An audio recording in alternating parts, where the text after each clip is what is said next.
Hi class. Today what we're going to do is we're going to talk about Amazon and the National Labor Relations Act. I'll have the other students introduce themselves that are here with me today. Hi, my name is Madeline. Hi, my name is Anas. And Pradeep here. Okay, great. So why don't you tell us about Amazon and their problems with the employees? Alright, so I did case number 1, did Amazon commit a ULP under the NLRA? And so essentially, a New York Amazon facility received a complaint from the Retail, Wholesale, and Department Store Union, and the union alleged Amazon violated a federal law after Staten Island employee or fulfillment center employee Rashad Long, after he made a statement during a protest for an Amazon expansion in Queens, and the statement was read aloud, and it deemed that Long said that the facility had disrespectful management, unfair discipline, inadequate security, and poor health and safety, and because of this he was fired. Okay, now let me just stop you for a second, okay? As far as the National Labor Relations Act, do you know what that is? You said it was a federal act. Yes. What's the purpose of the act? The purpose of the act is to make sure employees it allows them to unionize and to collectively bargain. There's Section 7 and 8, and Section 7 gives or states that employees have the right to self-organize, to form, join, and assist labor organizations, and then Section 8 deems that it'll be an unfair labor practice by the employer and the labor organization, and it goes into listing what's fair and what employees and employers can do. Okay, good. So if you violate the act, and typically it's the employer that's violating the act, sometimes the union does, but typically it's the employer that's charged with it, that's a violation of the National Labor Relations Act. And so here you have someone where Amazon doesn't have a union, does it? No. But they can still bring claims of a ULP, which is a violation of the act. They can still bring those because here what they're asserting is something that's for mutual aid and protection. It's safety, correct? Right. And what else is it? Safety and enforcing collective bargaining for their working conditions, so they have the right to voice their opinion. And in this case, since Amazon is a private company, they violated the NLRA, and it brought up a unfair labor practice. Okay, so what did they do specifically that violated the act? So specifically, they violated the federal labor law, which prohibits companies from retaliating against employees who wish to organize or speak out. And in this case, Rashad Long, like I said, he gave he was protesting, and during that he stated that the working conditions at this Amazon facility were poor, and then in turn he was fired.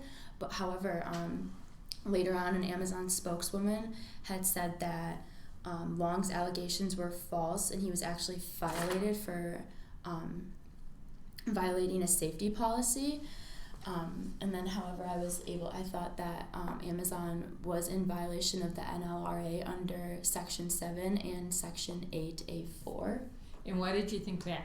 So I believe he violated, Amazon violated Section 7 because this gives employees the right to bargain, and he was able to talk about his working conditions and engage in an activity and be able to state his opinion. And then Section 8A4 states that it shall be an unfair labor practice for an employer to discharge or otherwise discriminate against an employee because he has filed charges or given testimony under the act.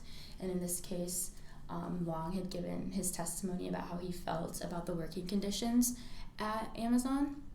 Okay, so I want to make real clear, they aren't unionized, but they're still covered by the act. Right. So Amazon thinks that they can treat employees as they wish, but they are covered by the National Labor Relations Act, aren't they? Yes. Okay. So did they file a ULP?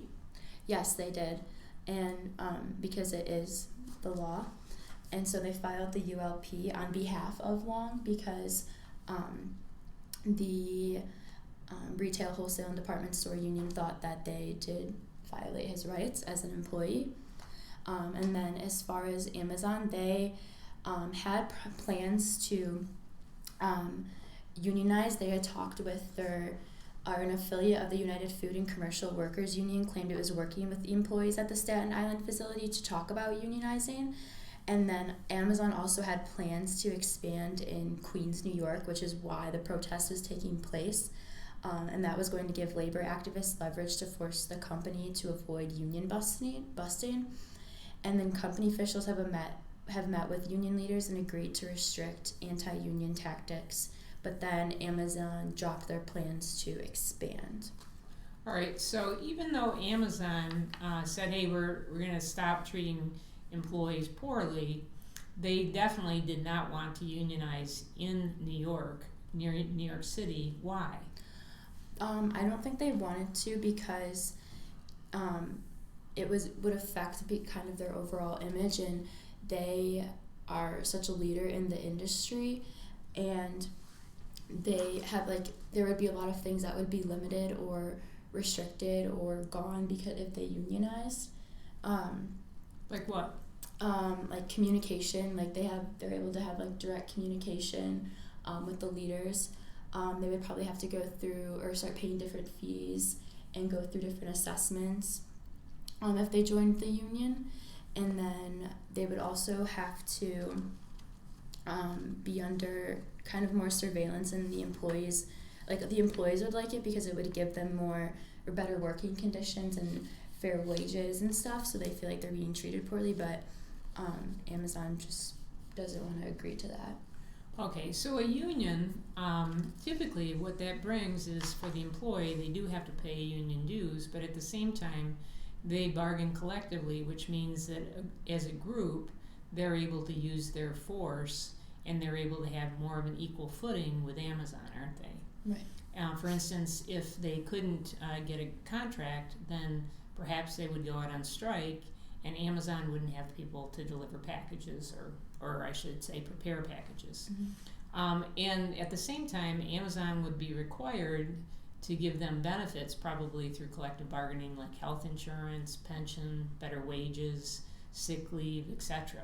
And those aren't things that Amazon has to do right now, is it? No, not All right. So is it legal for Amazon not to set up a shop to avoid unionization? I wouldn't say it's illegal, but it's probably not right. I mean, it's yes, they can do this legally because they aren't a union. It may not be fair, and a lot of workers have complained, and that's why the union filed a complaint against them because their workers are treated unfairly. And then going more into that, Amazon has more than 50 unfair labor practice complaints, which is a really high number. And most complaints happen from workers being withdrawn or dismissed. So those are probably the people who have voiced their opinions or complained about their working conditions. But in 2014, Amazon was under investigation for allegedly punishing workers who spoke out about working conditions, and therefore they agreed to change some of its warehouse rules. Okay, but agreeing to change some of the rules and actually having to deal with a union are two different things, aren't they? Yes. And when you have a union that is elected, and then the employer has to speak with the union about wages, hours, terms and conditions of employment. That's what's required under the NLRA under Section 7. If they have to do that, it's not just a matter of Amazon just kind of tweaking things. They actually have to deal with those employees. Do you think that would be pretty tough for Amazon to do, the way that it's growing and the way that it treats its employees now? Yeah, definitely, which is why I think they are avoiding it. Uh-huh. They are so fast growing and fast paced, and to have to unionize and deal, it would almost be a little bump in the road for them to have to deal with all those extra things.